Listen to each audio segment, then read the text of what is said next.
Muito boa noite a todos e todas. Estamos começando hoje mais um Fala Borges, né? Mais um programa. E hoje a gente vai abordar também um tema que também nos aflige muito. Tem muitas pessoas vivenciando essa questão, né? Inclusive a grande mídia tem pautado muita coisa a esse respeito da educação inclusiva, né, da inclusão no que se refere à educação. Só que aqui a gente vai abordar de uma maneira totalmente diferente, uma maneira solidária, companheira, uma maneira onde a gente realmente aprenda, né? E para isso, hoje nós vamos ter aqui a companhia de um grande fera, né, mais um fera, que inclusive foi indicação de um companheiro nosso, né, trabalhador lá da Mercedes, o Robson. Queria aqui mandar um forte abraço a ele, um super fera, amigo nosso, né? Eu gostaria já de imediato chamar o nosso companheiro Manuel, super fera, psicólogo, ativista, no que se refere à educação inclusiva. Boa noite, Manuel, tudo bem? Boa noite, Borges, tudo bem? Tudo bem. Tudo jóia? E aí, seja bem-vindo ao nosso canal. Obrigado por me receber. Obrigado a todos que estão assistindo. Maravilha. Manuel, essa questão da temática que você nos traz, né? A questão dos desafios da educação inclusiva e, ao mesmo tempo, retrocessos que estão acontecendo na atualidade, né? E eu gostaria já que você começasse a aula, fica à vontade, você quer falar um pouco do seu histórico, onde tudo começou, né? Essa sua reflexão a respeito da educação inclusiva. Fica à vontade. Muito bem, Borges, obrigado. Eu vou começar com uma frase simples que eu uso muito para que as pessoas compreendam. Existe um motivo muito grande para que a gente tenha dificuldade em fazer inclusão. A nossa geração não teve a felicidade de estudar com pessoas com deficiência na mesma classe. Se nós tivéssemos colegas com deficiência quando éramos crianças, nós teríamos crescido com uma consciência melhor. Um arquiteto que estudou com uma criança cadeirante não faz portas de 60 centímetros. Um arquiteto que estudou com uma criança cega não constrói prédios sem guias no chão, porque ele cresce desde pequeno acostumado com aquelas coisas, de ter rampa para que o coleguinha tem que subir na cadeira de roda, de ter guias porque o cego precisa das guias para se localizar, ou de um intérprete de Libras dentro da sala de aula para interpretar para os surdos, né? Então, a minha história começou desde criança. Não que eu tenha estudado com crianças com deficiência, mas eu tive um pai que era diferente, né? Que era ligado nessas coisas todas. A luta das pessoas com deficiência começou de verdade em 1984, quando a ONU decretou o Dia Internacional da Pessoa com Deficiência, né? Mas a minha começou em 1968, quando meu pai foi preso num manicômio, porque ele era ativista político, mas era espanhol, então ele não podia ser, era delicado. Então ele foi preso no manicômio de Santos, ironicamente chamado de Casa de Saúde Anchieta. Eu tinha 16 anos, e a primeira vez que eu consegui visitá-lo, ele disse: filho, me tira daqui. E aquilo despertou em mim a necessidade de lutar pelos diferentes, né? Comecei pela luta antimanicomial, por causa do meu pai, mas com a luta estudantil da época, né? Que era uma época de repressão muito grande. Depois, no fim de 78, eu trabalhei na Petrobras 26 anos. Então, no fim dos anos 70, 78, eu fui para o sindicato e fiquei no sindicato naquela época ruim, fim dos anos 70 e os anos 80, né? Em 1987, o Anchieta foi fechado e a gente, então, relaxou um pouco a luta antimanicomial e partiu um pouco para a luta sindical, porque a luta sindical também é de inclusão, né? É de inclusão dos diferentes, dos despossuídos, dos desvalidos. Toda essa luta, assim, quem vem do sindicato, Borges, você sabe, tem uma concepção diferente de política, né? O sindicalista geralmente não faz política de conchavo, faz política de enfrentamento, de luta. A gente vai para a luta. O presidente do sindicato dizia para mim, se você quer ganhar o aumento, lute. Né? Não tem outro jeito. Então vamos à luta. E a gente foi ganhando algumas coisas, ganhando alguns direitos. Aí a história é conhecida de todo mundo, né? Veio a Constituição e a luta continua ainda. Infelizmente agora tem um grande retrocesso. Nós estamos voltando à era de 1968, do Ato Institucional número 5. Então, em 1984, a ONU decretou aquele Dia Mundial da Pessoa com Deficiência. A maioria dos países assinou, porque não se tratava só de comemorar um dia, tratava-se de conscientização dos direitos da pessoa com deficiência. Outros países, alguns países não assinaram. E um dos que não assinou foi a África do Sul. Era o tempo do apartheid. Pretos aqui, brancos, nós estamos aqui na tela, né, Borges? E era o tempo do apartheid, e eles não assinaram, não assinaram aquela lei da ONU, aquela carta da ONU. 2 anos depois, em 1986, o governo racista da África do Sul decidiu criar um dia da pessoa com deficiência dele, mas com regras ruins.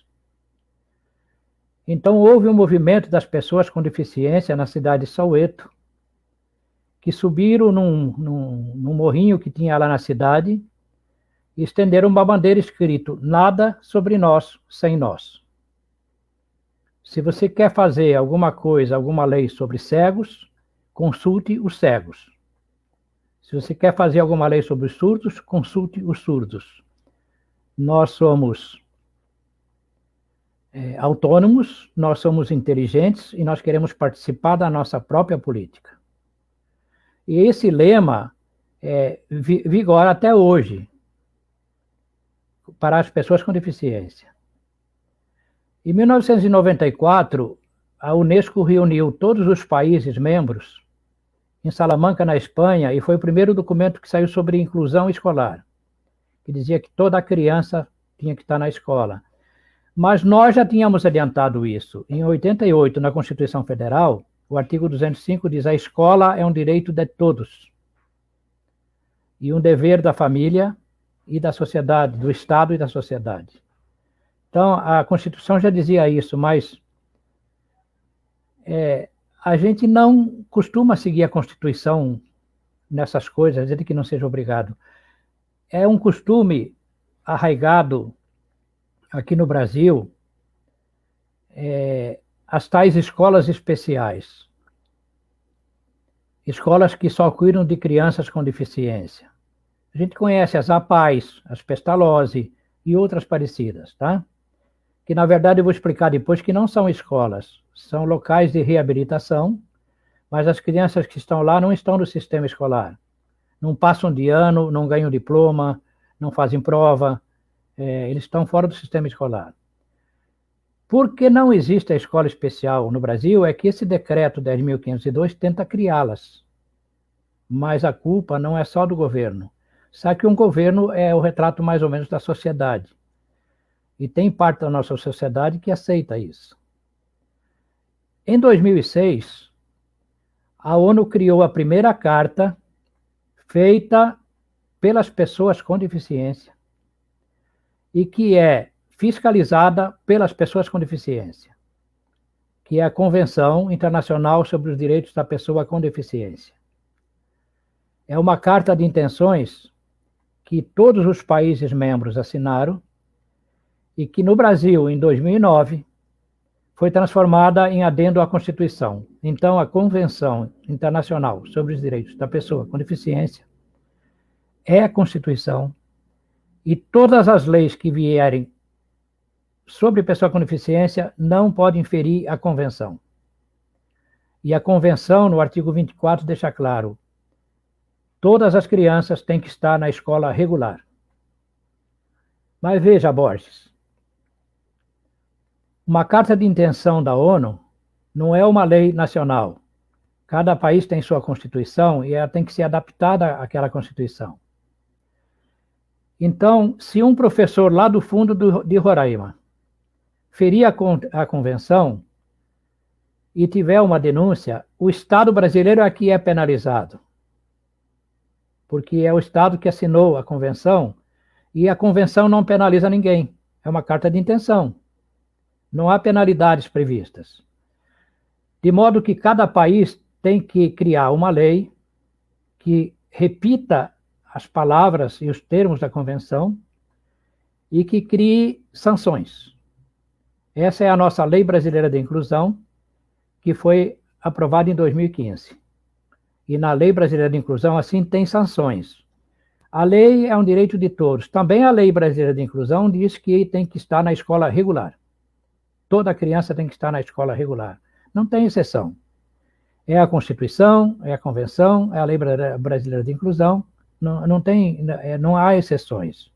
E ali já há punição para o diretor de escola que negar a matrícula, será punido com a perda do cargo, com multa e as punições cabíveis. Bom, outro documento que fala sobre a escola regular, a obrigatoriedade, é o ECA, Estatuto da Criança e do Adolescente. O Estatuto da Criança e do Adolescente, inclusive, pune com a perda da guarda o pai que não colocar um filho na escola regular.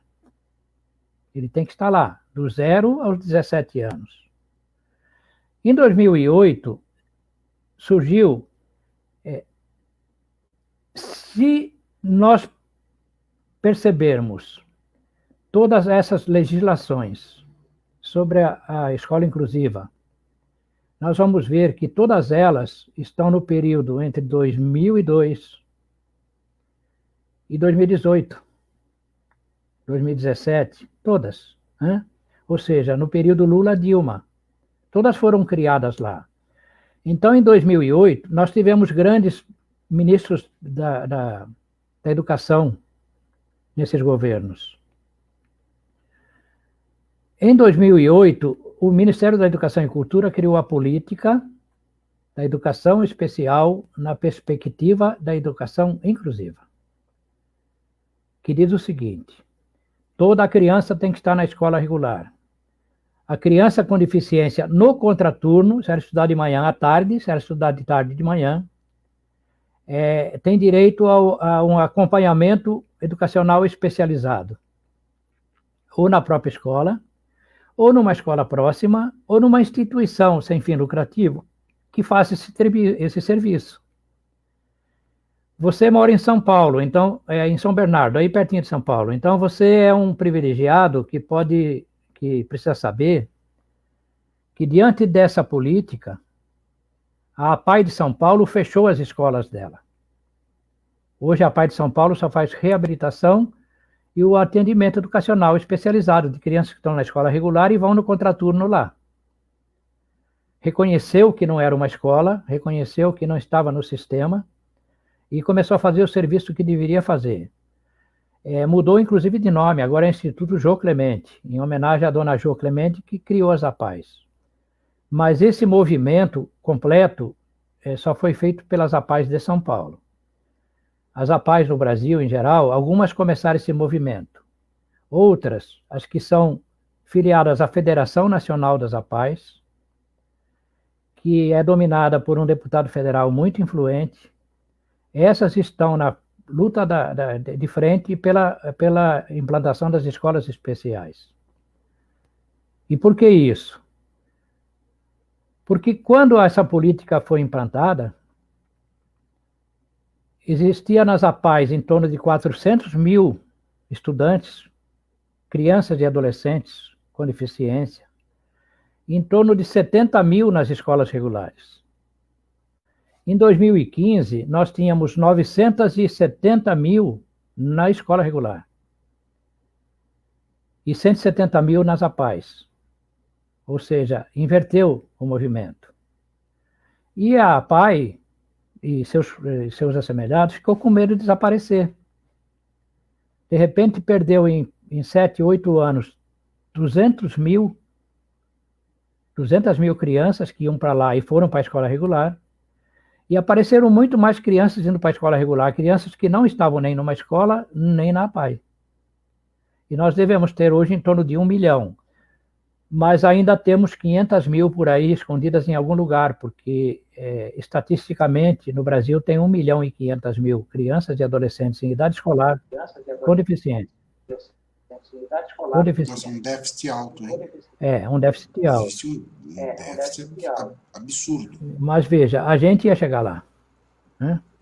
O caminho estava certinho. A Pai de São Paulo percebeu isso. Por que ficar com crianças que podem estar junto com os demais? Porque a criança só aprende com os diferentes, ele não aprende com os iguais. São as diferenças que fazem a graça da turma. Mesmo que a gente fale ninguém é igual a ninguém, alguns são um pouco mais diferentes. Então, por exemplo, o meu filho é autista. Dificuldade de relacionamento, de socialização, teve dificuldade de aprendizado, aprendeu a ler com 9 anos, mas hoje ele é fera, tá? Está com 18 anos, terminando o 2º grau na ETEC. Se forma esse ano na ETEC, que é muito procurada, ele disputou e ganhou, está se preparando para ir para a faculdade, né? As crianças que estudaram com ele aqueles 9 anos no ensino fundamental, eles não têm dificuldade nenhuma de lidar com o autismo. Nenhuma. Para eles é natural, eles cresceram com o autista do lado deles. Alguns até achavam assim, partes positivas nele. Tinha uma menina que sempre perguntava: tio, dá tempo de ficar autista essa semana? Porque vai ter prova de matemática. Então ela viu no autista um sujeito bom de matemática. Você vê, o Robson cedeu esse lugar para mim, porque ele deveria estar falando aqui. Mas ele é tímido, né? Conhece bastante, mas é tímido. Veja só o Cauã. É o melhor desenhista que esse país já viu. Ele desenha tão bem quanto o Maurício de Souza. O Maurício de Souza se impressionou com os desenhos dele e foi conhecer o Cauã, né? Ele tem habilidades maravilhosas. Ele, em 50 minutos de atendimento, enquanto eu atendia a mãe dele, ele lia um livro que ficava na recepção, fazia um breve resumo de cada capítulo, ele lia só uns pedacinhos, e construía um livro com capa, desenho na capa e o resumo de cada capítulo. E dava de presente para mim, eu ainda tenho esses livrinhos em casa. Então eles têm dons maravilhosos, que outras crianças percebem e convivem com isso.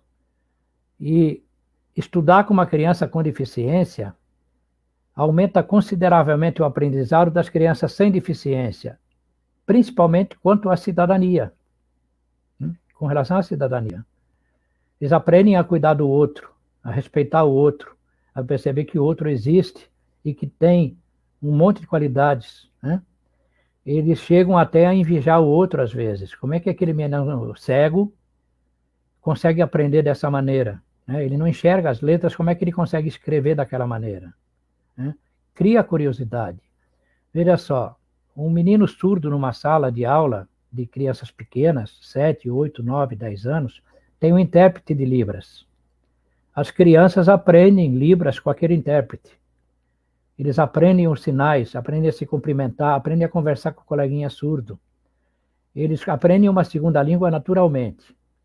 E aprendem que o colega é surdo, mas fala com as mãos, né?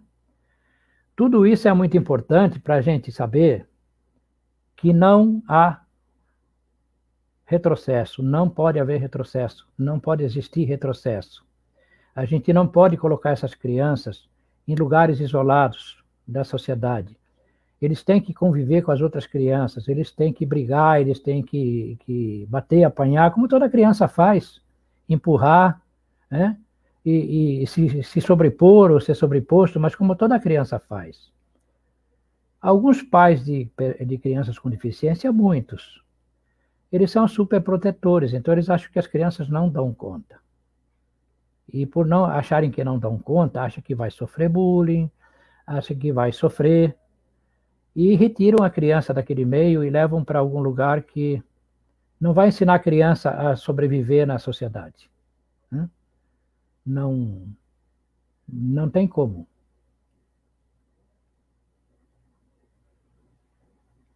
Tá. Eu vou respirar aqui, fala um pouco. Não, é maravilhoso ouvir você quando você traz esse diagnóstico, essa reflexão histórica, né, sobre a questão das pessoas com deficiência, né, não só no Brasil, como no mundo. Isso é ótimo ouvir você, porque a gente só constrói uma sociedade, só pensa no futuro de uma sociedade quando a gente a olha pelo retrovisor, né? Ver erros e acertos, não é isso? Mas, Manuel, diante desse diagnóstico que você traz, dessa reflexão histórica, sociohistórica, né, que é uma mistura de sociologia e história, no seu ponto de vista, inclusive não quero atrapalhar seu raciocínio, no seu ponto de vista, por que o Brasil tem essa imensa dificuldade em lidar com pessoas com crianças com deficiência, adultos com deficiência? No seu ponto de vista, da onde vem esta raiz de não lidar com as pessoas com deficiência, viver em conjunto, viver em sociedade, né? Respeitando aquilo que você acabou de dizer, a cidadania plena? Porque a gente tem dificuldade em construir uma cidadania plena. Ok, assim. Não é no Brasil, né? Na verdade, nesse processo de inclusão em escola regular, o Brasil é um dos que está mais avançados. Nos países ocidentais, da maioria dos países ocidentais de primeiro mundo, como Inglaterra, Estados Unidos, ainda existem classes especiais dentro das escolas, onde a criança com deficiência fica lá e, se merecer, vai para a escola com os outros meninos. Se não, entra em horários diferentes, fica diferente. É uma classe à parte. Isso na Inglaterra, né? Tudo isso é histórico, veja só. Na Idade Média, a criança com deficiência era considerada uma obra do diabo. Os pais tinham o direito de sacrificá-la, de não ficar com a criança, porque ela nasceu com deficiência porque foi o Satanás que interferiu nisso aí. Eu vou dar um pulo, mas depois eu volto. O Holocausto da Segunda Guerra Mundial, feito pelo Hitler, não começou com judeus, começou com crianças com deficiência. Um dia, um pai que tinha uma criança com deficiência foi ao Hitler e pediu que ele sacrificasse o menino, porque ele não dava conta do menino. E se eu morrer, ele vai ficar aí abandonado. O Hitler mandou o médico pessoal dele verificar o menino para ver se o menino tinha condições. O médico decidiu que não, e o menino foi sacrificado. Chama experiência T4, T maiúsculo 4, porque era uma clínica que ficava na rua T, número 4. O pai assinou um documento pedindo para sacrificar o menino, e ele foi sacrificado. Eutanásia, com remédio, Bom, depois desse episódio, começaram a aparecer mais pais com crianças com deficiência pedindo para que sejam sacrificados, e a clínica ficou pequena. Tiveram que criar uma clínica maior, porque não dava para sacrificar tantas crianças com deficiência. Então o Hitler pediu para os engenheiros criar alguma coisa que pudesse sacrificar bastante ao mesmo tempo, sem causar tanto dano para o Estado, e criaram as câmeras de gás, onde iam negros, judeus, pessoas com deficiência, ciganos, ou seja, todos que eram diferentes. Todos eles foram sacrificados. A maior parte era judeu, porque tinha mais judeus do que pessoas com deficiência, senão seriam mais pessoas com deficiência. Da Idade Média, na Revolução Francesa, no fim do século XVIII, começou a aparecer um pouco de solidariedade com essas pessoas. Então, as crianças com deficiência começaram a ser mandadas para lugares, instituições, geralmente religiosas, que cuidavam dessas crianças. A gente chama isso de modelo caritativo. Você pega uma criança com deficiência e manda para uma instituição, ela fica lá. O motoqueiro passa na tua casa todo mês, você dá R$20 e se sente satisfeito porque tua alma está colaborando. Você não sabe quem é a criança, se está sendo cuidada, se não está sendo, o que ela passa lá dentro, É o modelo caritativo. Uns anos depois, quer dizer, muitos anos depois, muitas décadas depois, os médicos começaram a perceber que algumas daquelas deficiências podiam ser tratadas com remédios, não que fosse sarar, mas podia curar, tratar com remédio, especialmente doenças mentais, né? E aí surgiu o modelo médico. O modelo médico considera que a criança com deficiência é um sujeito incompleto, falta um pedaço para ele. Falta o olho, falta o ouvido, falta a mente, falta um braço, uma perna, e que tem que ser consertado antes de ir para a sociedade. Então, como a deficiência não é doença, portanto não tem cura, essas crianças nunca iam para a sociedade. Eu era menino aqui em São Vicente, em 1960, não existia Adão, era mongoloide. E a nossa casa de infância ficava na mesma rua da Pai. A gente não podia chegar perto deles porque as nossas mães falavam que esse negócio pega. Então os meninos Downs, que na época se chamavam mongoloides, eles não podiam conviver na sociedade, porque era um modelo médico. Esse modelo médico evoluiu para o modelo social, que foi quando começou Nada Sobre Nós Sem Nós. Veja só, já no século XX, nas 2 últimas décadas do século XX, surgiu um modelo social que diz que a deficiência não é do sujeito, a deficiência é da sociedade. Se você construir uma cidade acessível, com rampas, elevadores, guias no chão, semáforos que falam, ônibus que falam, a deficiência desaparece.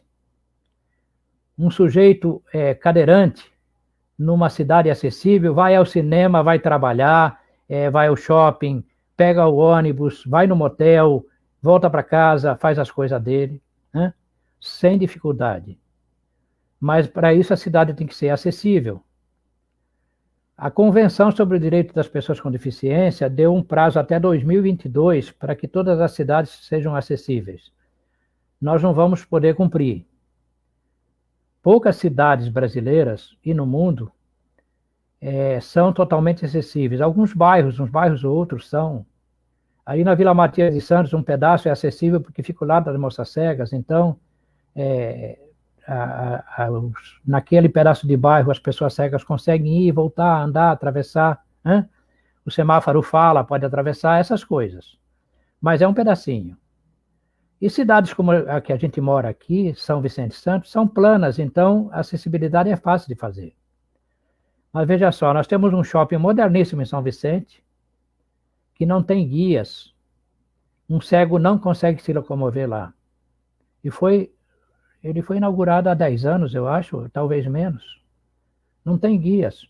Aqueles arquitetos não estudaram com o menino cego. Não se preocuparam com isso. E o poder público, ele aprova esse tipo de projeto sem algumas exigências. Porque quando a acessibilidade é feita, é dada, ela serve para todos. Ainda falando desse shopping aqui, que é o Brisamar, ele tem uma escadaria maravilhosa ali de, sei lá, de mármore. E tem 2 rampas, uma de cada lado. Eu não vejo ninguém subir pela escada. A rampa foi feita para o deficiente físico, mas todo mundo sobe pela rampa. A escada sai para a molecada sentar ali e ficar fumando cigarro. Ou sentar para descansar, porque a rampa é mais favorável, a rampa é melhor. Então a gente usa o que foi feito para a pessoa com deficiência, a gente usa e favorece a todos. Ok? Bom, e esse modelo social que diz que a deficiência é da sociedade, e que se você remover as barreiras, os obstáculos, a deficiência desaparece, e a ideia da inclusão é essa, remover barreiras, para que a pessoa com deficiência possa caminhar e possa fazer tudo naturalmente, se transformou, evoluiu para o modelo dos direitos humanos, que é a Convenção, onde diz que todo sujeito é um ser humano com os mesmos direitos e os mesmos deveres. Todo sujeito é um ser humano e deve ser tratado como ser humano. Bom, você não pega seres humanos e esconde em lugares onde apenas eles possam entrar. Obstáculos são interpostos o tempo todo. Então, um dos obstáculos é o Congresso. Nós levamos 4 anos para negociar o Plano Nacional de Educação, porque os deputados não negociavam nada. A meta 4 diz que toda criança com deficiência, do 0 aos 17 anos, deve estar na escola até 2024. Mas nós levamos 4 anos para aprovar isso. Os deputados não aprovavam. Tem que fazer concessões.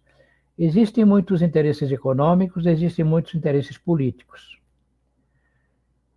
Uma das grandes barreiras que foram colocadas para que a inclusão se fizesse, eu considero a maior de todas, foi a lei do autismo. A lei 12764, que é de 2012, tinha um artigo, o artigo 7º, que dizia que o gestor escolar não pode negar matrícula. Mas no parágrafo 2º dizia que ele pode negar a matrícula se ele achar que a escola não está preparada para aquela deficiência. Ou seja, ele podia negar a matrícula. E pior,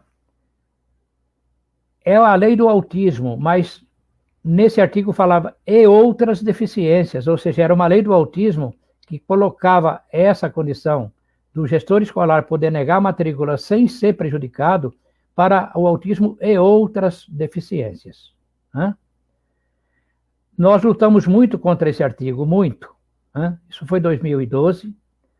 Nós nos mobilizamos através das redes. A presidenta Dilma vetou esse artigo. Era inconstitucional. Feria a convenção. Então, voltou para a Câmara, porque foi vetado o artigo, e na Câmara, a relatora era a deputada Mara Gabrilli, que é aqui de São Paulo, que é paraplégica, e ela começou a trabalhar para derrubar o veto e manter aquele artigo, que o gestor podia negar. A nossa mobilização fez com que ela nos recebesse no escritório dela em São Paulo. E fomos 5 pais de autistas, pais e mães de autistas, para convencê-la de que aquele artigo não podia caber. Não cabe numa sociedade livre e democrática um artigo que o diretor escolar pode falar: eu não quero teu filho aqui. E lá fomos nós. E você sabe, Borges, como sindicalista, que a discussão nunca é com a deputada, né? Tem 3 advogados, 5 assessores, Estava difícil. Ninguém cedia na área. Bom, você lembra que eu te falei que o lema é nada sobre nós sem nós, né? Eu tinha um filho de 10 anos que era autista e falei, Luan, vamos conversar com a deputada. E ele foi, mas assim, aquela discussão toda, ele estava já muito cansado. Ele disse assim: eu posso falar? Tá, vamos ouvir o Luan. Ele olhou para a deputada e disse: eu não quero ser enviado para uma escola onde meus amigos não podem ficar. A escola especial é discriminatória. E aí a deputada entendeu que sim, ele não podia, ele estudava numa escola com os amigos e queriam que ele fosse para outra escola, porque o diretor ia negar, mas naquela escola os amigos não podiam entrar, porque só aceitava gente como ele, né? O irmão dele não podia ir, o sobrinho não podia ir, o colega não podia ir, nenhum dos amigos podia ir. E a deputada entendeu, tanto entendeu, Borges, que hoje é ela que está à frente da derrubada desse decreto 10.502. Ela que está lá no Congresso, trabalhando para que esse decreto seja derrubado, e vai ser. Vai ser. Ele vai ter aquela vigência normal que tem esses decretos, depois vai cair no Congresso, ou vai cair, na Justiça, não tem como. Difere todas as legislações brasileiras, todas, da pessoa com deficiência. E foi um menino de 10 anos, que quase não falava, até hoje ele fala muito pouco, que resolveu a questão daquela lei. Se não essa lei, ela teria colocado uma cunha, porque seria uma lei aprovada pelo Congresso, que facultava as escolas de negar as matrículas. Né? Outra cunha que tem muito, e a gente quase conversou sobre isso hoje, essa lei do autismo, ele coloca pessoas com TEA. O transtorno do espectro do autismo, TEA, não existe. Foi uma criação da Sociedade Psiquiátrica Americana, mas que não existe na legislação brasileira. Está na Lei 12.764 porque é uma lei que tentou colocar cunhas na inclusão, é uma lei excludente. Todas as pessoas que estavam à frente dessa lei estão criando clínicas e escolas só para autistas. E estão à frente... Isso que o senhor está falando... Não, cortando, isso que você está nos trazendo agora, eu acho que tem muito pai e muita mãe que precisa assistir esse momento, principalmente agora. Porque, não cortando você, mas dentro do mesmo assunto, a Andressa está perguntando, olha, por que mudaram a nomenclatura de autismo para transtorno espectro autista? É justamente o que o senhor está trabalhando agora. Desculpa atrapalhar o raciocínio. Não atrapalhou, é assim mesmo. Porque às vezes eu não olho para a tela e acabo não vendo, né? O Ministério da Saúde do Brasil e a Organização Mundial da Saúde, todos os países membros da Organização Mundial da Saúde, que são em número maior do que os membros da ONU. Se não me falha a memória, a ONU tem 184 países membros, a OMS tem 192. Tem países que não são membros da ONU, mas são da OMS. Tem que seguir a classificação internacional da doença, CID-10. Né? A CID-10 é de 1994 e está sendo revista agora. A classificação, quando você fica doente, você vai no médico e ele coloca lá um código. CID tanto. Por exemplo, do autismo é CID F84.0. Então, qualquer pessoa que tem um código de CID F84.0 e cair lá no Tibete, o médico lê e sabe que é autismo, porque no Tibete também usa a CID-10. Em qualquer lugar do planeta. De modo que só são oficiais e só são aceitos pelo SUS atestados médicos, laudos médicos que têm um código internacional da doença, que tem um CID, ok? Aquele código equivale. A Sociedade de Psiquiatria Norte-Americana criou o DSM. DSM chama Manual Estatístico Diagnóstico das Doenças Mentais. Então, eles criaram o manual deles. E no manual deles, existe o chamado de TEA. Mas olha só, quando você dá para uma criança um laudo escrito TEA CID-F84, esse laudo é falso. Porque o CID-F84 é autismo. Não é TEA. E a CID-10 na CID-10 não existe TEA. Estão querendo implantar para 2022, mas não existe. Esse TEA, o transtorno do espectro do autismo, foi criado nos Estados Unidos porque lá não existe SUS. E para que a criança possa ter direito a ser atendido pelo seguro, ele tem que ter um diagnóstico de autismo. E o transtorno do espectro do autismo, ele abriu um leque tão grande que qualquer pessoa pode ser classificado de autista. Diferentemente do autismo da CID-10, que tem critérios rígidos para serem seguidos, a criança tem que ter isso, tem que apresentar aquilo, porque o autismo não é possível fazer um exame de sangue e ver que é autismo, é só visual mesmo, é só na clínica, o exame clínico, e a conversa com os pais é que a gente chega a um diagnóstico e tem que preencher aqueles requisitos.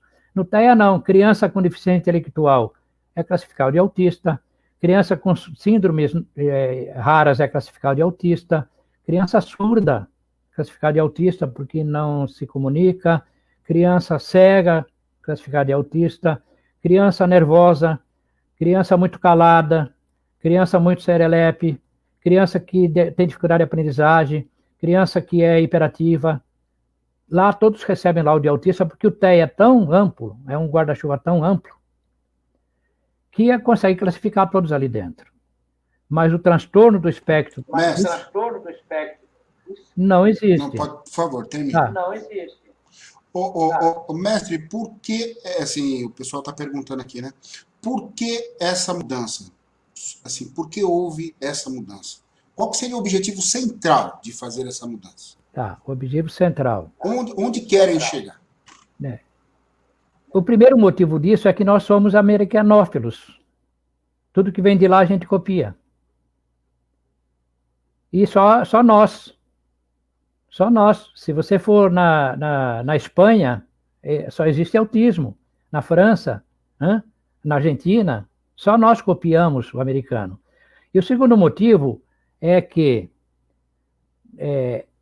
visando as políticas públicas, quanto mais pessoas estiverem dentro daquele espectro, mais poder você tem de barganha com o poder público. Olha, nós somos 2 milhões. No mínimo, somos 6 milhões de votos. Se fôssemos só autistas, seríamos 500 mil. Mas como a gente abre muito leque... Borges, sério mesmo.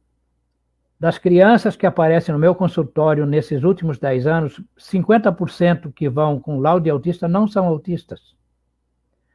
Isso aí, às vezes, é só um detalhe, mas às vezes é uma coisa séria. Por exemplo, uma criança abusada sexualmente chega no consultório em posição autista. Ela não olha para o médico, ela não fala, não responde, nada. E o pai não vai dizer eu estou abusando dela. É uma falha do sistema.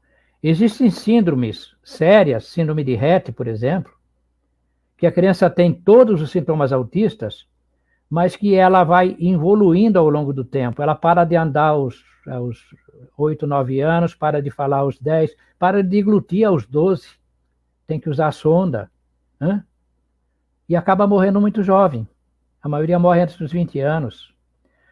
Tem a síndrome de Prader-Willi, não quero ser muito técnico, só vou dar alguns exemplos, que tira da criança o controle da saciedade. Então, é uma criança que sente fome o tempo todo, ele rouba o lanche dos amigos, ele come lixo, ele come tudo que tiver à frente, e ele engorda.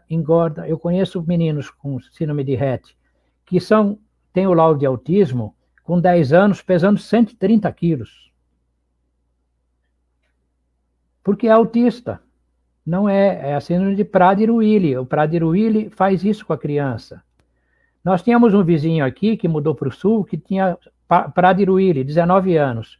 O menino tinha um corpo bom, igual ao do meu filho, mas os pais receberam o laudo correto. Então, eles colocavam cadeado na geladeira, cadeado no armário, ele só comia o que lhe davam, senão ele ia comer tudo. E os pais tinham cuidado, a escola tinha que ter esse cuidado, ele vinha para cá de vez em quando, porque eu também tomava esses cuidados, não podia deixar, festa de aniversário, tinha aqui alguém para cuidar, senão ele comia todo o bolo antes de pagar as velhinhas. A criança está sempre com fome, é desesperador. Então, tem laudos de autismo, que não são autismo, que acabam em morte. Como a criança que está sendo abusada sexualmente. Ou como a criança Rett que recebeu errado o laudo e não tem cuidado. Eu conheço menina Rett com 30 anos, mas que é cuidada desde os 4 anos como sendo um síndrome de Rett. E a gente vai ter que tomar esses cuidados. Não adianta ter um monte de gente com TEA, para pressionar o poder público para mais serviços e mais direitos, e não ter um tratamento digno, porque não existe um tratamento digno para 2 milhões de autistas nesse país. A gente vai ter que conversar sobre isso. O movimento autista é jovem, E eu não estou mais no movimento autista, eu estou no movimento das pessoas com deficiência como um todo. A inclusão é para todos, não é só para autistas. Mas é um movimento jovem que vai ganhando consciência, até que chega um ponto que consegue separar o joio do trigo. Meu filho deu uma live, acho que 3, 4 semanas atrás, onde a moça perguntou para ele: Luan, você entrou na ETEC sem cota? Ele falou: sim. Por quê? Porque eu sei ler e escrever, por que eu precisaria de cotas? Então, ele já vem com aquela consciência de eu sei ler e escrever. Eu não preciso de cota de pessoa com deficiência. Né? Eu enxergo, eu ouço, eu caminho. Né? Então, a gente vai chegando a gente vai conseguir chegar nesse ponto de que o autismo, na verdade, não é uma deficiência. Existem autistas com deficiência e autistas sem deficiência. O meu filho é uma pessoa sem deficiência. Ele acabou de ser liberado do exército, mas se não liberasse, ele ia servir, porque ele não colocou nenhum laudo de deficiência para ser liberado. Liberou porque excesso de contingente. Gente assim sempre dá sorte, né? Ele não usa o banco preferencial, porque ele sabe que o velhinho precisa mais. Né? Ou a fila preferencial, porque ele sabe que a grávida tem preferência. Tem gente mais velha. Ele tem 18 anos, 1,70 m e tanto, quase 1,80 m, 70 quilos, é forte pra caramba. Não precisa de nada disso. Então, com o tempo, a gente vai chegar num denominador comum de que quem tem a deficiência, né? É deficiente e precisa de serviços. Quem não é deficiente e não precisa de serviços, deixa para o outro. Né? Até chegar nisso, a gente vai levar alguns anos. Mas já estamos num caminho melhor, já estamos num caminho maior. A gente tem que chegar no ponto das pessoas surdas. As pessoas surdas não se consideram pessoas com deficiência. Eles não acham que tem deficiência. Eles acham que é deficiência nossa de não falar a língua deles. Então ele diz, a deficiência que você vê em mim é a mesma deficiência que você vê no chinês, porque você não consegue falar chinês. Você não se comunica com o chinês. Se você aprender Libras, você vê que você se comunica comigo, fala comigo, eu falo com você da mesma maneira. Não existe essa deficiência. E a gente vai chegar nesse ponto um dia, dessa consciência, né? De que direitos são para as pessoas com deficiência, mas que efetivamente são pessoas com deficiência. Em frente? Não, com certeza. Olha, mestre, Adriana Aparecida Silva traz aí um ponto para a gente. Poderia ter convidado um autista também para falar. A Rita Louzeiro, por exemplo, entre outros, né? Olha, tem uma galera aqui que está atentamente prestando atenção e eu gostaria de falar um pouquinho sobre o que o pessoal está trazendo para a gente, né? A questão aqui da esclarecedor entre a diferença entre autismo e TEA. Olha, porra, é incrível isso, porque até mesmo um dia desses eu estava conversando com a minha esposa. Nossa, está aumentando drasticamente o número de autistas, assim, o percentual de autistas no Brasil está aumentando em grande quantidade, né? Crianças com TEA, né? Aí agora você vem e esclarece. Você vem e coloca, você vem e explica isso, né? Só que tem uma questão que eu queria ouvir você, nós queríamos ouvir você também, é a questão, por exemplo, olha, por que a grande mídia, né? Você tem aí programas no que se refere à área da saúde, né, médicos trabalhando isso, clínicas. Eu gostaria de confessar aqui, nós temos um filho, o Luca, né? Nós estamos na fase de experimento, levando ele na psicóloga, fono, tem uma neuropediatra maravilhosa, só que ao mesmo tempo existe a dificuldade em esclarecer isso que você está nos trazendo aqui. Essa questão, a diferença entre autismo e TEA, né? Onde coloca-se todos no mesmo bojo, né? Por que essa dificuldade da medicina, mestre? Primeiro eu quero dizer que a Adriana é minha amiga do peito, né? Adriana com H. E sim, ela tem razão. É nada sobre nós sem nós, tem que dar fala para essas pessoas. A ideia hoje aqui não era falar sobre autismo, era falar sobre a inclusão Justamente. escolar. É, Justamente. então eu aceitei o desafio, porque é o que eu faço no dia a dia faz mais de 30 anos, trabalhando com inclusão escolar, né? Quando se fala de inclusão escolar, o autismo também aparece. Eu queria falar uma diferença clássica entre autismo e TEA, que é o seguinte: o autismo está na CID-10, Classificação Internacional da Doença. Na CID-10 tem gripe, câncer, miopia, autismo, tá? No DSM, onde está o TEA, é Manual Estatístico e Diagnóstico das Doenças Mentais. Então, se você acha que o TEA é o nome que se dá para essas crianças, eles são doentes mentais, ok? Porque ali só tem doenças mentais. No DSM só tem doenças mentais. Não tem outro tipo de doença. Não tem gastrite. Não tem miopia. Não tem cárie. Só tem doenças mentais. Porque é da sociedade psiquiátrica.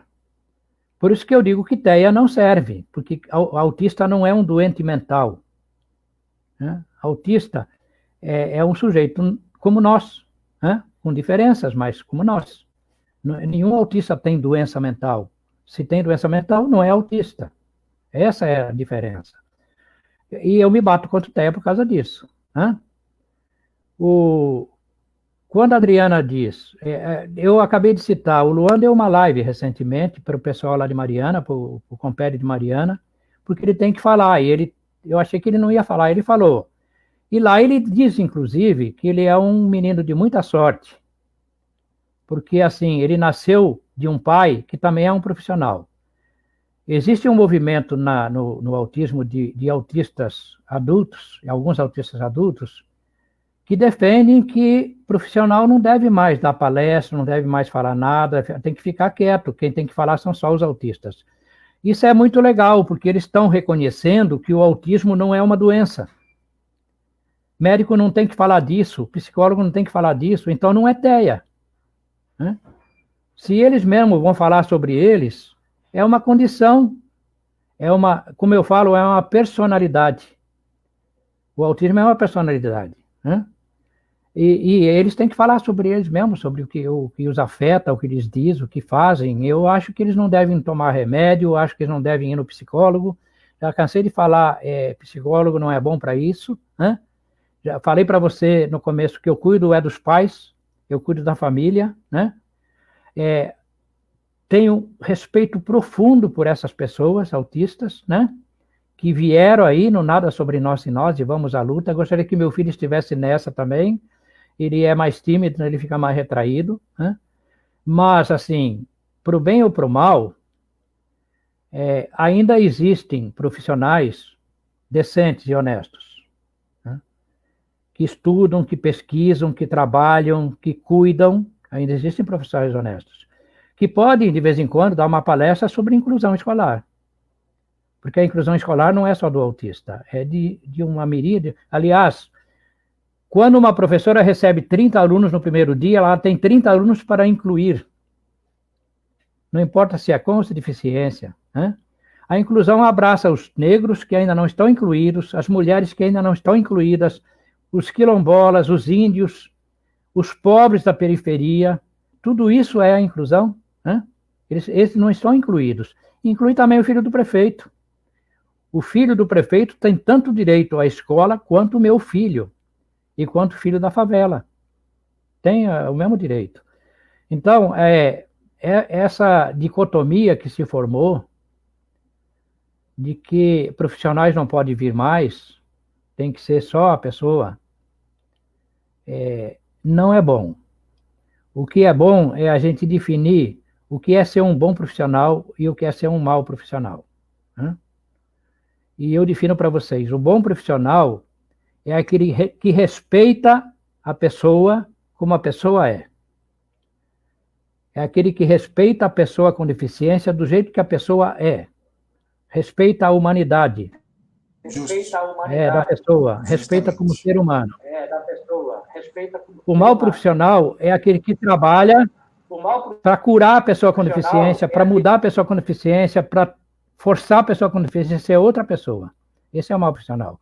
Então, o bom profissional remove os obstáculos para que a pessoa possa ser do jeito que ela é e participar da sociedade.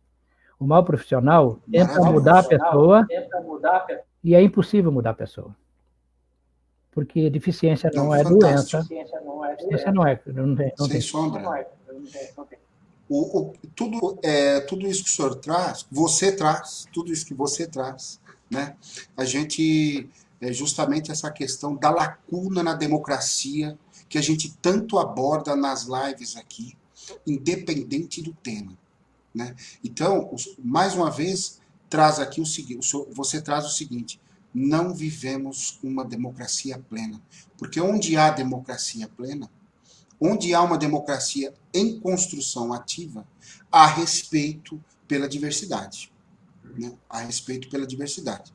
Então você aqui, porra, é incrível, a aula de hoje, fantástico, porque tem muita gente que precisa assistir você, tem muita gente que precisa assistir você, porque tem muita confusão, muito marketing, existe muita se apropriando da temática de diversas formas, mas da forma que você traz, é a primeira vez que eu vejo.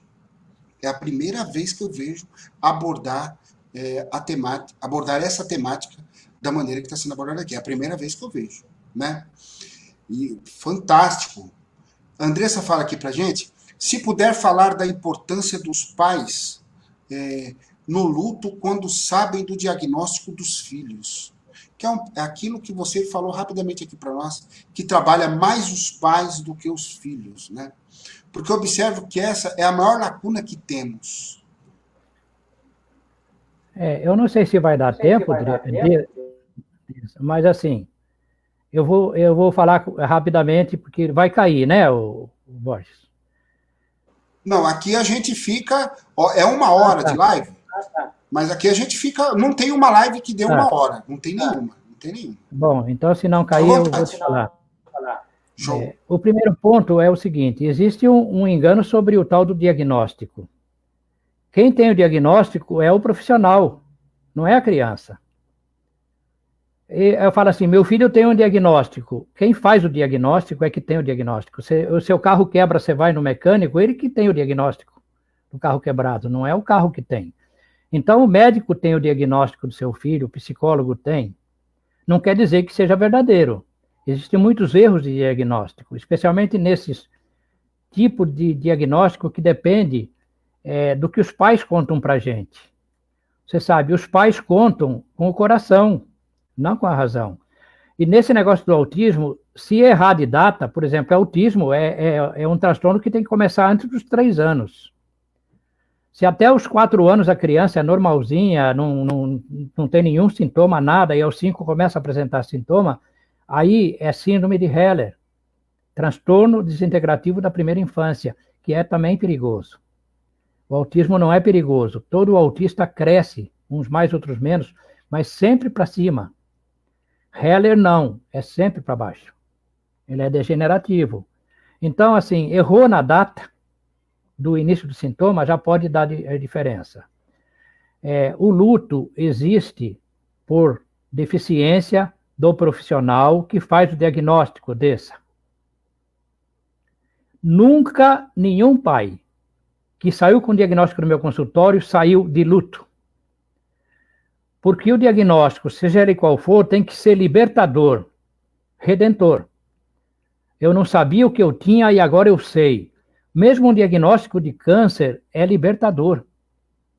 Caramba, eu tinha toda aquela dor, não sabia o que era, agora eu sei o que é, vou me cuidar. Vou me cuidar. O que eu tenho que fazer para me cuidar? Então, quando os pais saem de luto de um consultório, o profissional falhou horrivelmente. Fala, isso é ruim, e agora o que eu faço? Não existe não existe esse luto quando o profissional sabe exatamente o que a criança tem e qual o caminho que a criança pode seguir para crescer. Né? A Adriana escreveu alguma coisa aí que me saiu do ar, mas assim, eu falei aqui. Vamos ler aqui? Ah, Por favor, fique à vontade. ok. Infelizmente, Ótimo. mesmo tentando conscientizar Eu sobre a li, eu inclusão, consegui ler. muitos não entendem. Não se separam o autismo de outra comorbidade que não é necessariamente do autismo, e sim da pessoa. Minha filha tem convulsão, o pai dela não é autista e tem. Às vezes, ela está irritada. Aí é do problema neurológico, convulsão, e não do autismo, da mente. Bem assim, agora entendo. Quer dizer, poxa, fantástico. Perfeitamente. A sua aula é uma verdadeira aula mesmo, cara. Fantástico. Olha só, a Mas Adriana continua, mestre. tocou num ponto interessantíssimo. Né? O autismo, pode tirar, que agora eu já vi, viu? O autismo, Adriana, não tem comorbidades.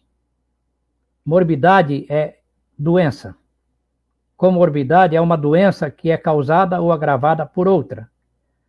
Por exemplo, uma pneumonia em função de AIDS. Que a pneumonia não existiria se o cara não fosse HIV positivo. É uma comorbidade. Então, uma comorbidade é uma doença agravada por outra doença. O autismo não é doença. Então, nada que aconteça com a criança é causado pelo autismo. Convulsão é uma coisa séria. A criança não pode ter convulsões, né? Tem que controlar. Mas eu já vi crianças epiléticas que têm laudo de autismo, porque tem convulsão. E outra coisa, é bom lidar com isso, porque 50% das pessoas no mundo todo são epiléticas. Talvez você, Borges, também seja. A convulsão não é epilepsia, né? A convulsão acontece numa porcentagem muito pequena das pessoas epiléticas. O que o epilético tem são crises de ausência, lapso de ausência. De repente, está fazendo alguma coisa e a memória falha. Você está parado no trânsito e parece que o carro que está parado do lado começa a andar para trás e você breca de repente. Então, essas crises de ausência são ataques epiléticos, né? É uma epilepsia, que é confundida com déficit de atenção. Às vezes a criança tem lapsos de ausência e parece déficit de atenção, é confundido com um monte de coisa. E que não é perigoso porque não tem a convulsão. A convulsão é que é uma descarga elétrica muito grande. Mas a Adriana tem razão. Ela só podia ter o cuidado, se eu puder dar um conselho, de evitar a palavra comorbidade de autismo. Isso não existe, né? Não existe. Eu expliquei por quê. A língua explica isso. Comorbidade. Duas morbidades coexistindo ao mesmo tempo. Morbidade é a doença. Okay? E convulsão não é autismo. Convulsão tem que ser tratada como convulsão. Felizmente, a convulsão, a criança cresce, aos 8 anos diminui, aos 12 anos praticamente desaparece. Então, assim, vai ficando menos dependente do remédio, mas uma criança com convulsão tem que tomar o remédio para convulsão de qualquer maneira. E tem médico que dá remédio de convulsão para autistas. Já vi autista tomar Depaquene, Depakote, porque é autista. E autismo, por não ser doença, não tem remédio. Não existe remédio para autismo, não existe remédio que diminua o autismo, que aumente o autismo, não existe. Né? Pode mexer no comportamento da criança, de qualquer criança, com ou sem autismo. Né? Esses remédios mexem no comportamento, mas não que seja apropriado para o autismo. Obrigado, Adriana. Agora você é mais minha amiga ainda. Eu tenho bons amigos, Borges. Mestre, fala aí. Opa, hã? Eu tenho bons amigos. Você tem vários amigos. Eu também tenho bons amigos. E assim, eu fico muito feliz de conhecê-lo, viu, Manuel? Agradeço ao Robson.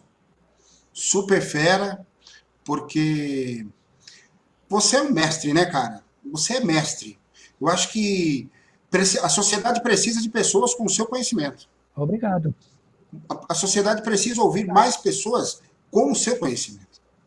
Porque existe uma parafernália confusionista, que é ao mesmo tempo financiada pela indústria farmacêutica, e etc. e tal, né, que envolve convênios médicos, clínicas, né, e ao mesmo tempo você vem em 1 hora de live, já estamos 1h05, nem parece, porque é muito bom ouvir você. Super fera, super fera. Eu quero imensamente aqui agradecer você, cara. Eu quero aqui agradecer você. Eu vou ter que chamar você mais vezes, Manuel. Você é fera. O pessoal já está falando aqui. Vai ter a segunda parte desse assunto aqui, mano. Vamos fazer. Vamos fazer. Maravilhoso, cara. Maravilhoso. Mestre, você está de parabéns. Eu estou preso em casa, de cabelo grande, barba grande. Estou levando a sério. Maravilha. Você aqui no nosso canal justifica por que ele tem que existir. E você veio a contribuir, cara. Você veio a contribuir. Porque eu vejo professores tendo um desafio de lidar com a questão tão simples. É mais simples do que a gente imagina. Eu acho assim, o que você trouxe hoje para nós? Olha, é mais simples do que a gente imagina. É muito mais simples. A gente tem que largar as amarras. Isso é verdade. Posso usar 1 minuto para falar sobre isso? Manda ver, manda ver. Todo mundo está gostando, manda ver. Eu trabalho em escolas, em muitas escolas, né? Daqui de Minas. Antes da pandemia, a gente viajava sempre para Mariana, para Contagem, Belo Horizonte, Betim, aquela região. Tem escolas lá que a gente assessora.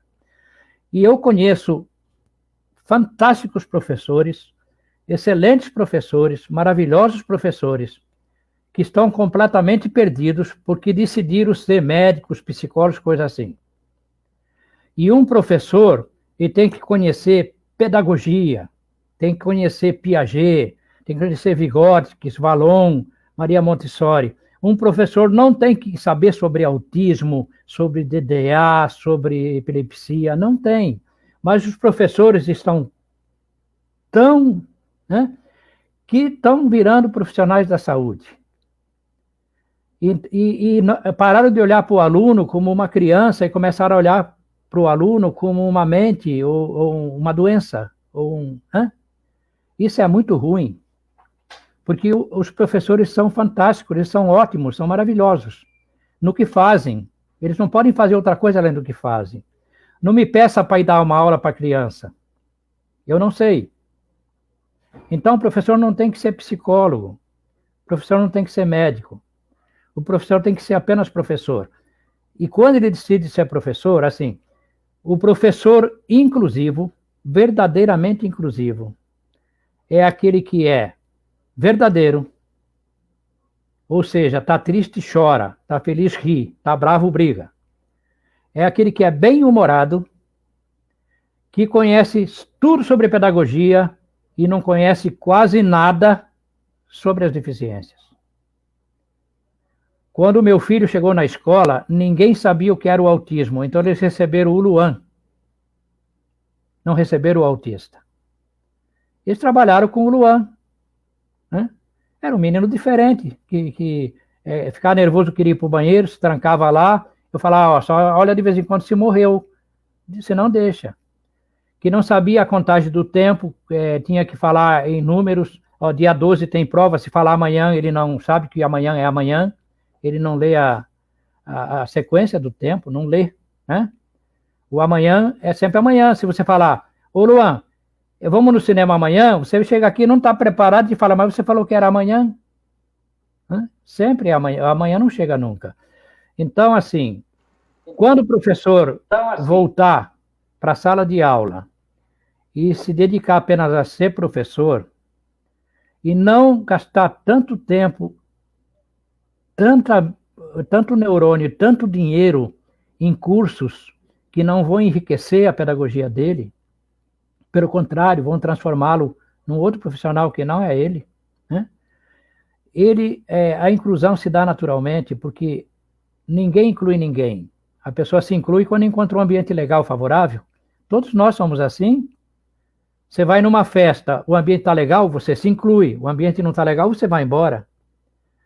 Então, o professor que é verdadeiro e é bem-humorado, e olha para a criança como uma criança, esse é a minha criança, esse é meu aluno, e não como um doente ou um deficiente, olha, ele inclui maravilhosamente.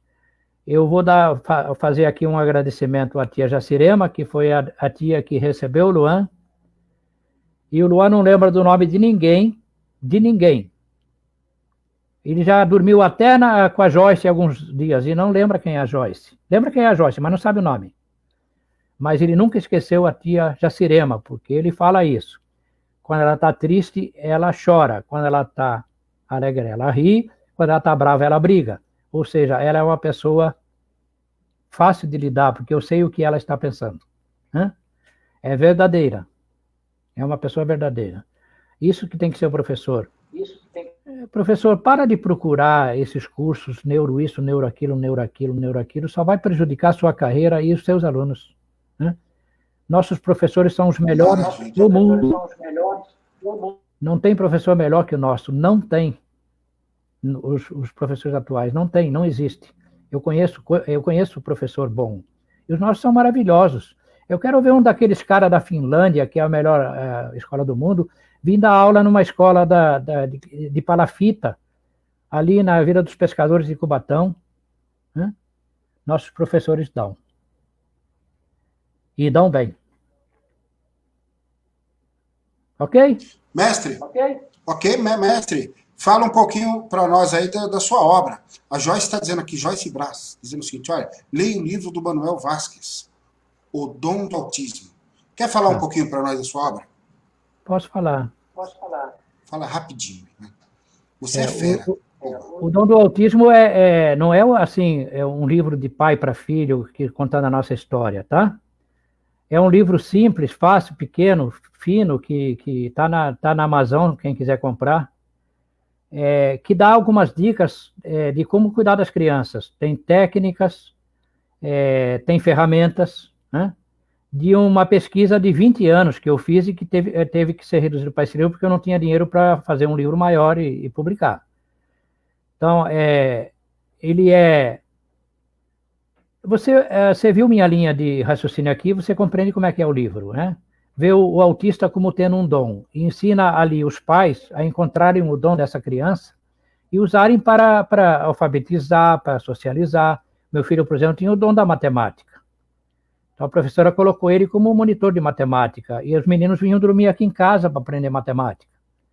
Ele não precisava mais buscar amigos para se socializar, vinham atrás dele. Então é um livro simples, fácil de ler, acessível, muito acessível, direcionado especialmente para os pais.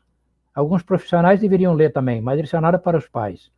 Porque ensina aos pais como cuidar desses filhos e sair desse comércio absurdo que é o autismo. Né? É um comércio que movimenta bilhões de dólares por ano e que dá para ver que não traz nenhum resultado. Não dá resultado nenhum.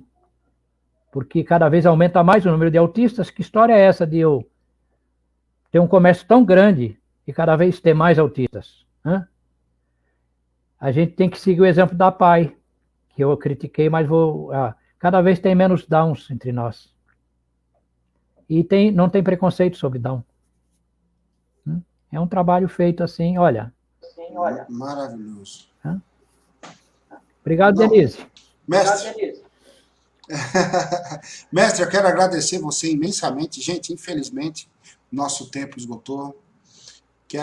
Se eu pudesse dar um abraço aí, cara, vai chegar o dia que eu vou descer em São Vicente aí. Essa fera é de São Vicente. Você é de São Vicente, né, Vera? Eu sou de São Vicente. Eu vou aí em São Vicente dar um abraço em você, porque... Vamos sim. Muito bom ouvir você, muito bom ouvir a sua experiência de vida profissional, humana, solidária, cidadã, democrática, quer dizer, e essa preocupação com a sociedade, né? Essa preocupação em entender, em traduzir, em transportar conhecimento e buscar caminhos, né? Indicar caminhos. Né? Indicar, porque você acabou de falar, esse mercado autista, né? Quer dizer, o apoderamento do mercado pela pelas situações, pelo movimento, né? Então, assim, você cria um demodê, você cria uma moda, você... Nossa, é incrível como o mercado age. E, ao mesmo tempo, é muito mais simples, as coisas são muito mais simples de interpretar do que a gente imagina. Muito mais simples. Manuel Vasquez, quero deixar aqui um forte abraço a você, agradecer você por esse momento, né? Quero agradecer aqui a participação de todos e que recomendem essa live. Para quem está assistindo aqui, recomendem, né? Porque muitas vezes pais têm filhos autistas e entra naquilo que a Andressa colocou, né? Numa situação de luto, um desespero. E ao ouvir você, um super fera, acalma, volta atrás, puxa o freio de mão, vamos analisar melhor, né, a situação. Parabéns, mano. Show de bola. Agradeço a todos. Manuel, um beijo, viu? Você é fera. Obrigado por estar aqui com a gente nesse canal. Obrigado e um beijo para todos. Um beijo. Tchau, tudo beijo, de bom, galera. Um abraço, mano. Tudo de bom. Valeu, galera.